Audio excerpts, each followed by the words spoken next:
Sir నమస్కారం sir. చెప్పండి, ప్రస్తుతం ఈ దశ దిశ ఒక కార్యక్రమం చర్చ వేదిక ఎలా ఉంది సార్? మీకు దీంట్లో పాల్గొన్నారు. సో ఏ అంశాల గురించి మీకు నెక్స్ట్ జనరేషన్ వారికి ఉపయోగపడే విధంగా కొన్ని చర్చించారు. సో మీకు ఎలా అనిపిస్తుంది? చాలా అద్భుతమైన ప్రోగ్రాం ఇది.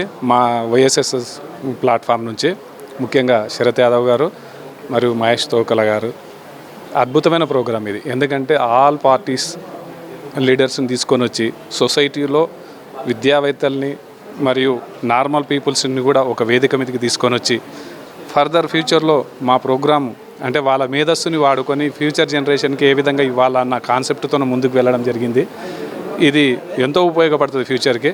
కాబట్టి ఈ మా వైఎస్ఎస్ తరఫు నుంచి అందరూ కూడా ధన్యవాదాలు తెలియజేస్తున్నాం. ప్రస్తుతం మనం చూసుకుంటే యాదవ్ సేవా సంఘం మీ యొక్క సంఘానికి అయితే ఇప్పుడు పలువురు పెద్దలైతే హాజరయ్యారు, విద్యావేత్తలు కావచ్చు, అలాగే రాజకీయవేత్తలు. సో వారి నుంచి నెక్స్ట్ ఎటువంటి ఒక సహకారాలు అందించే అవకాశం ఉంటుంది? పొలిటీషియన్స్ నుంచి మాకు పెద్దగా లబ్ధి చేకూరుతుంది అనేది నాకైతే అనిపించలేదు. ముఖ్యంగా సంఘానికి సంబంధించిన వ్యక్తులు మాత్రం తోడ్పాటును అందిస్తారనే నమ్మకం మాత్రం మాకు వచ్చింది.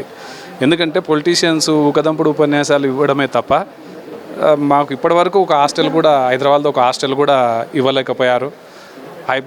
చుట్టుపక్కల నుంచి అంటే తెలంగాణ రాష్ట్రంలోనే కాకుండా ఆంధ్రప్రదేశ్లో నుంచి కూడా ఎక్కువ మెడికల్ ప్రాబ్లమ్స్ నుంచి వచ్చిన వాళ్ళకు, ప్రాణాపాయ స్థితిలో ఉన్న వాళ్ళకు సడన్గా ఏదైనా హెల్ప్ చేద్దాము అని ఒక సంఘం కూడా ఇక్కడ లేదు.